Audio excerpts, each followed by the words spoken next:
And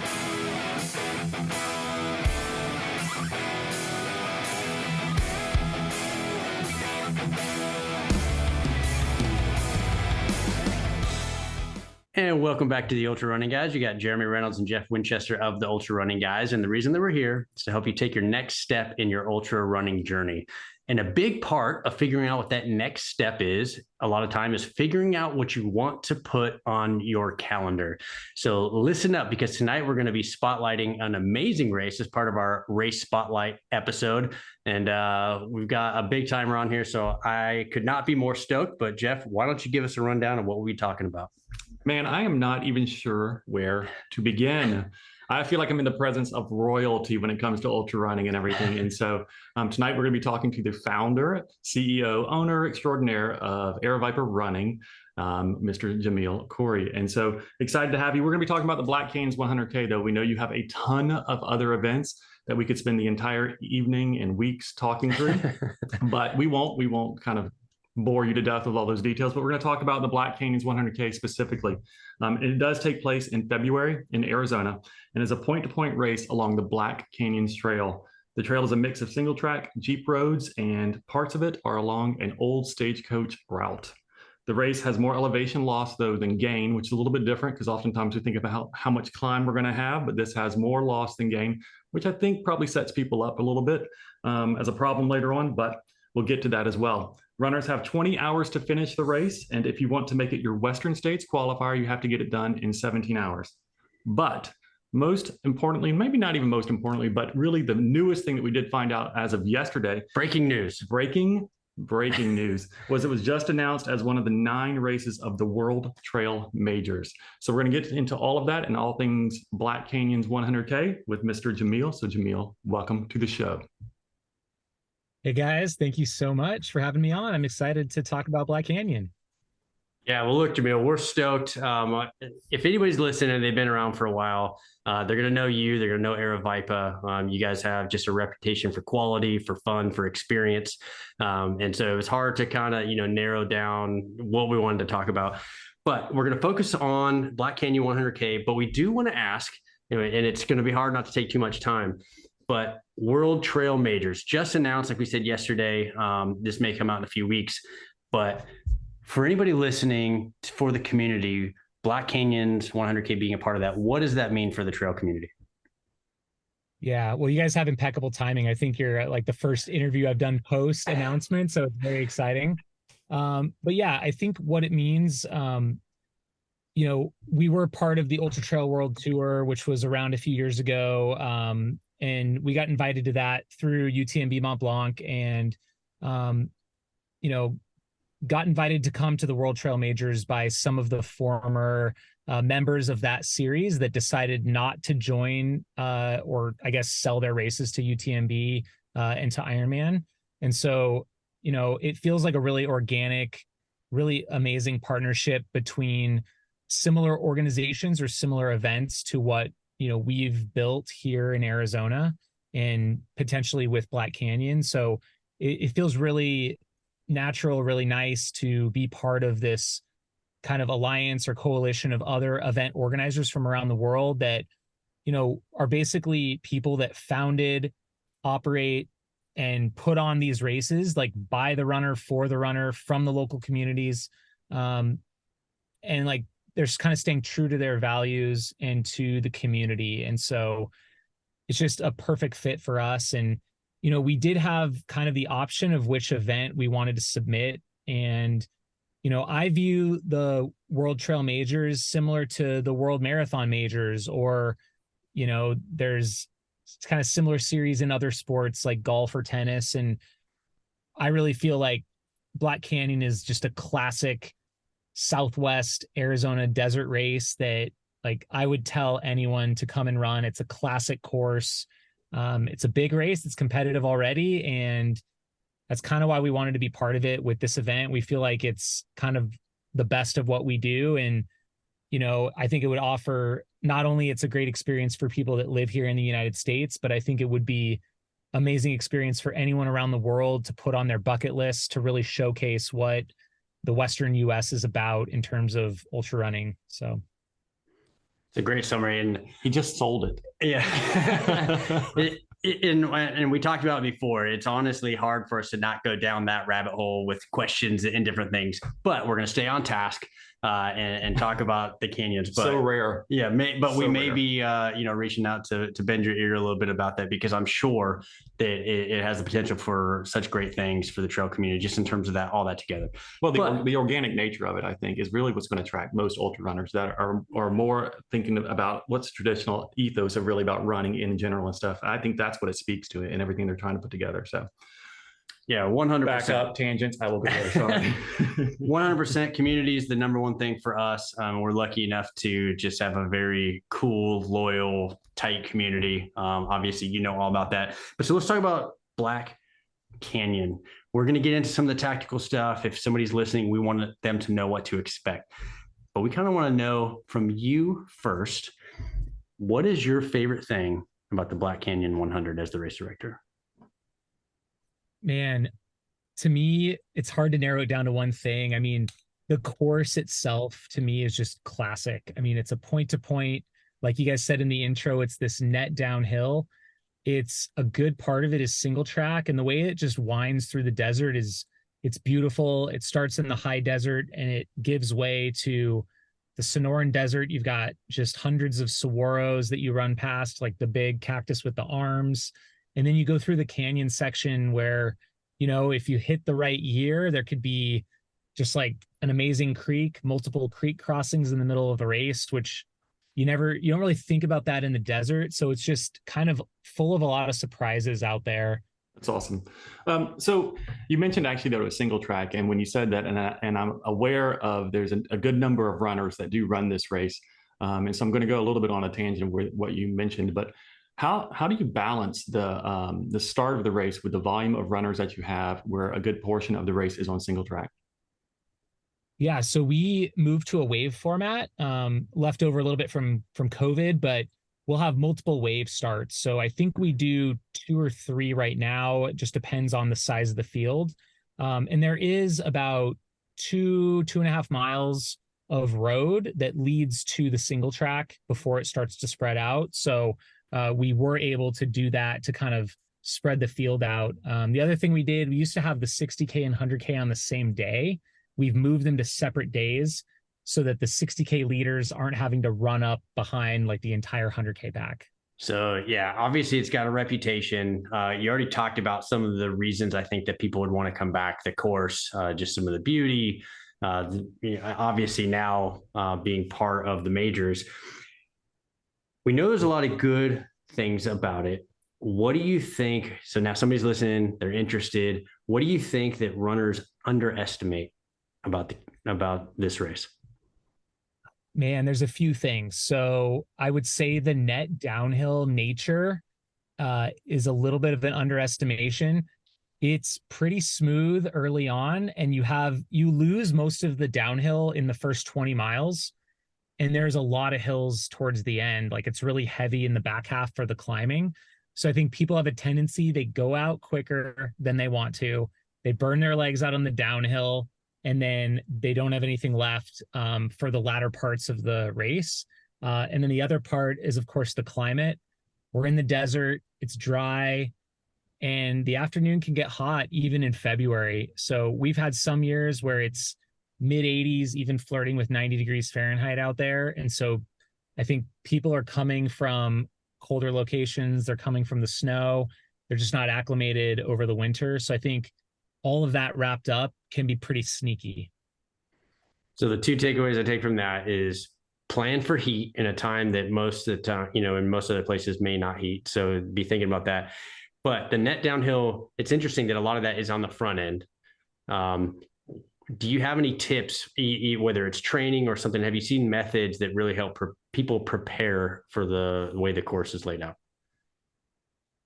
Yeah, I think like obviously you can train your quads for the downhills, but I think more than that, it's all about pacing. So I think just somehow putting the brakes on a little bit early on. I know it's tough to do. It's like really exciting, or you're jockeying for position a little bit, but just maybe back off a little bit early on. All right. Do you think that's what knocks people out of the race more often? Either they blew up their quads or they've gotten, they haven't acclimated to the heat well enough? Like, what do you think of the two would be the primary reason? I think it kind of depends on the weather year. And I will mention we've also had a couple cold years with like freezing rain and like flash floods in the canyon. So it's like it can be a bit of a wild card, but I would say if it's a relatively okay weather year and it's not too hot out, it's going to be that fast pace that's going to get people. That makes sense. Yeah, and so we talked about before. Both my parents grew up in Phoenix, been out in the desert. The one thing about the desert, I feel like it, especially certain times of year, you can have such swings in temperature and weather, and things can change very quickly. So I would imagine that that's no exception for this race. So if you're listening, I guess plan for anything. Right.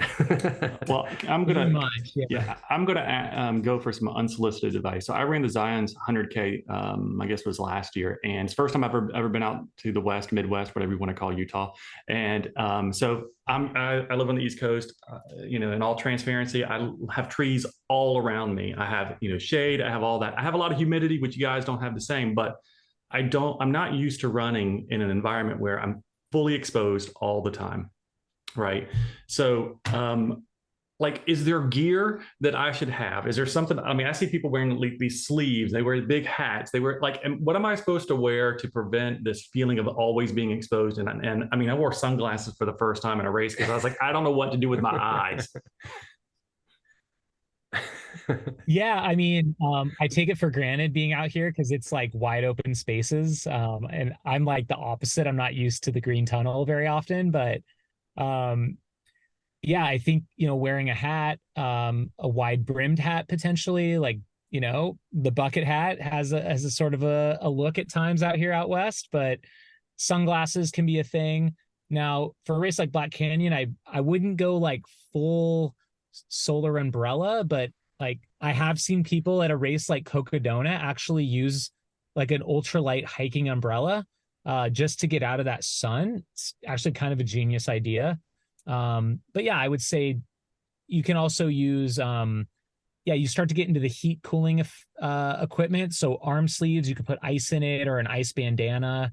If you roll into Black Canyon City or Table Mesa and it's middle of the afternoon, you might want to fill up an ice bandana out there. That's good advice. I just remember I was at an aid station. I had gotten really dehydrated at this point, and I was at a water stop, wasn't even an aid station. And I literally was trying to get beside the big water tower to get some shade. Right. And the volunteer said, you probably need to go home. But that's beside the point, in which I did. So, and we've had a handful of guests on, a lot of guests that have been out and run your races, but now I'm just envisioning like Andy Glaze, like we need to get that guy an umbrella for next year. Right. He would do awesome with an umbrella. That'd help him out at his Cocoa Canyons. Speaking of aid stations. Yeah. Speaking of aid stations. So again, somebody's listening. Let's talk about what should people expect? What do they have? How far apart? What should somebody plan on carrying? Those types of items. Yeah, I would say the race is fairly well supported overall. We've got aid every 5 to 9 miles. So, and the 9 is the one that's a little bit longer. So that's going to be from Black Canyon City to Cottonwood Gulch is the longest stretch without aid. But yeah, I mean, we've got full aid stations with water, ice, electrolyte type drinks. We've got real foods, fruit, kind of all the standard fare. And then we like to do at a couple of the stops, usually some heartier meals. Like we understand, this isn't 100-miler, but people are out there for 20 hours. So you may want that more real substantial food. So, Bumblebee Ranch. I don't know if we'll probably get into the crew stuff a little bit later, but we'll have more of the major aid stations. And then some of them are a little more pared down in between. Okay. Yeah, no, that's good to know. And I think that, hopefully people's ears perk up. So 5 to 9 miles. So it's a little bit of a gap, thinking 9 miles. So plan to carry something to take care of yourself. Do you guys, because some races do or not, I'm guessing out there, most people are already carrying a bottle of some sort, especially with a 9 mile gap. But do you encourage kind of cupless racing or having somebody carry something? What's your take on that?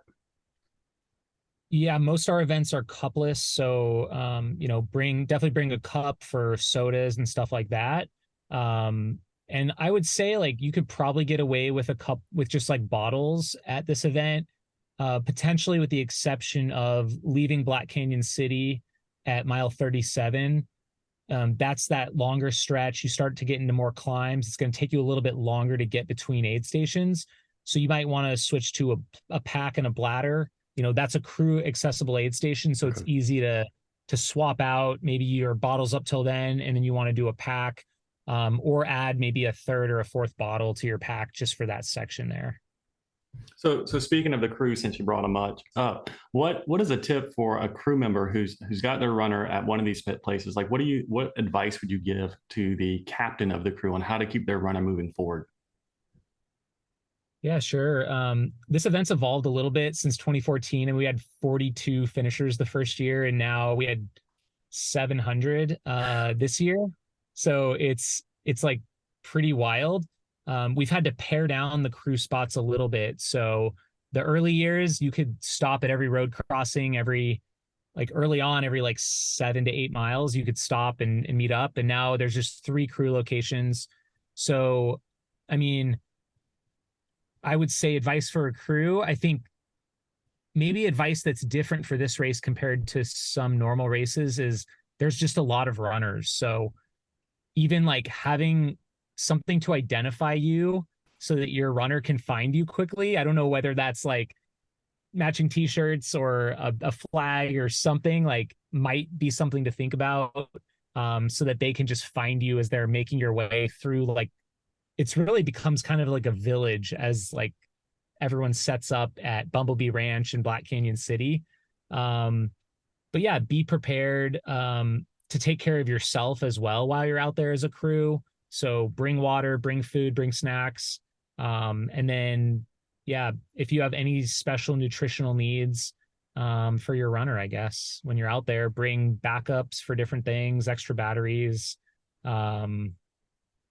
have that pack ready to go, swap a pack, save some time. That is some solid advice, and the whole idea of not getting, of at least being able to identify your crew or your runner. I mean, my wife who crews me all my longer races and things, at nighttime she's got some blinking light, so I look for a blinking light, or I wear something specific she knows that I'm wearing that day, and I'm trying not to wear black, because if I do, she's like, everybody's wearing black. So at least on the East Coast, I mean, so I don't know. It's just, I think it's really good advice that we have 700 runners coming through and you're wanting to not spend an hour in your aid station in general, you're going to want to get in and out. And if they can't find you, it is the most disheartening thing when you can't find your crew.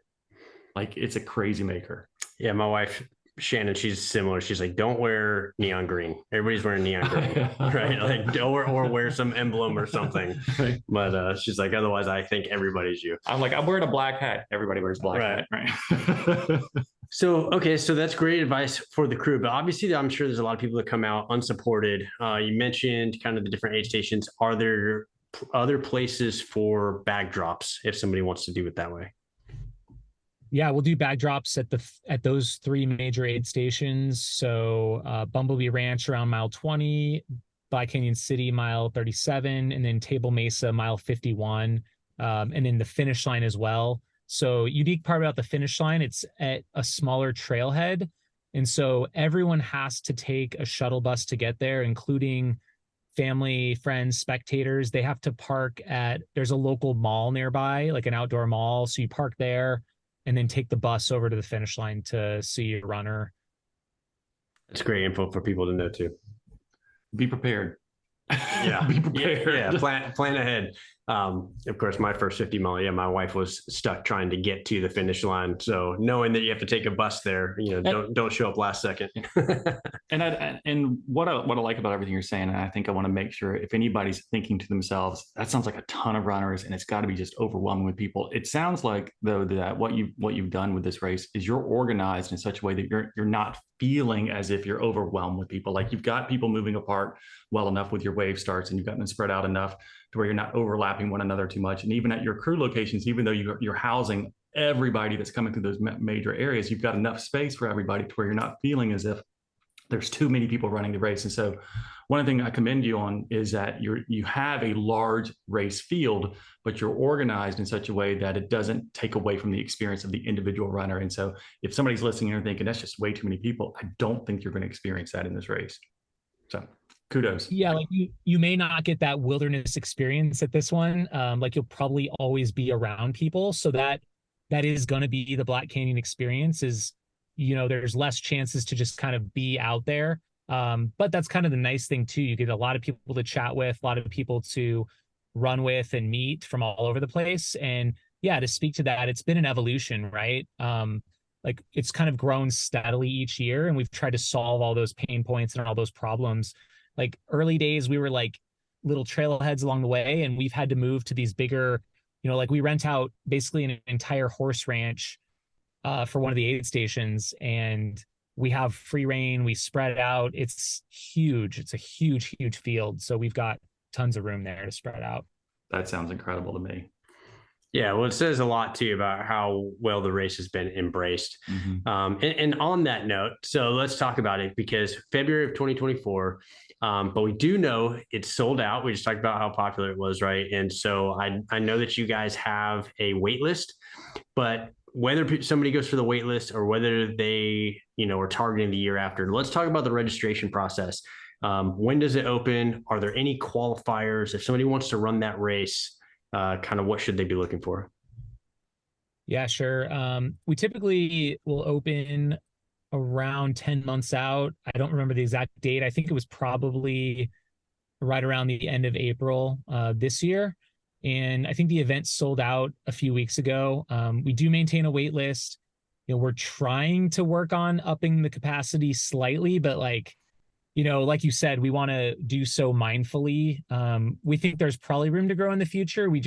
It might mean more shuttle buses to reduce the parking at the different venues and things like that. So we've got already a pretty healthy wait list. So we're trying to see if we can get a few more people in, but that's kind of the process. There's no qualifications to enter the race, so anyone can enter. Fantastic. Just scratching out all the questions that we've covered so far. He's covering other questions as well. Well, and the good news is, you go check out your website. You guys have a ton of events, like we said at the beginning. So even if somebody can't get or does get on the wait list but doesn't get into the race, again, from the outside looking in, from everything we see from the guests we've talked to, it looks like your community is incredible. And so I'd highly recommend that. I would imagine as people start jumping into some of those different races, you kind of just build that network and know those faces so that when they do show up on the Black Canyon course, like you're with friends. True statement? Yeah, absolutely. And there's a lot of great events. Like let's say you weren't able to get into Black Canyon this year or don't want to put your name on the wait list and see how it goes. Like the Desert Runner Trail Series, I'll make a pitch for that. It happens all winter long down here. If you want that kind of winter escape, if you want to just revel in the open skies and the wide open views, in the desert, there's options of like all kinds of distances from like short all the way up to like 100 miles. So it's good stuff. I should do one of those, and he'll laugh at me because I'll carry the umbrella. There's that guy Jeff carrying an umbrella, Eastern. I think you'll be ahead of the trend. I think it's going to catch on, especially for these longer distances. I'm convinced. You need an umbrella hat. I am a trendsetter. Yeah. I look forward to witnessing it. Well, here's the deal, man. We appreciate you so much. It's been an honor talking with you. We don't want to take up too much of your time, but getting out there, getting one of your races is definitely on my list. Sometimes it's tough being out here on the East Coast because there's all these incredible looking events out your way. But our motto is just show up. It's something that you and your community do all, day in and day out. We appreciate everything you do for the community. And for anybody that's plugging in for the first time, we appreciate you coming by. We hope you really got a lot of value out of this. We do a podcast release every other week with full guests, which Jamil, we'll put you on the spot. We'd love to have you just to talk about your, running career experience as well. No race stuff. What's that? No race events. Yeah, we'd have to talk about the races, but look, to the community, we appreciate you so much. And Jamil, man, just thank you so much for your time. Thanks. It was really fun chatting. Thanks, Awesome, guys. man. We appreciate it. We'll make sure all the links are down in the notes, and we'll be talking soon. Cuts. Thanks so much for tuning in. We hope you enjoyed the content. If you haven't already, don't forget to check out our full lineup of podcast episodes that are designed to help you take your next step in your ultra running journey. So be sure to check the links below, and you can visit our website at theultrarunningguys.com or download your episodes on Apple, Spotify, or wherever you get your podcasts. And remember, when in doubt, just show up. See ya.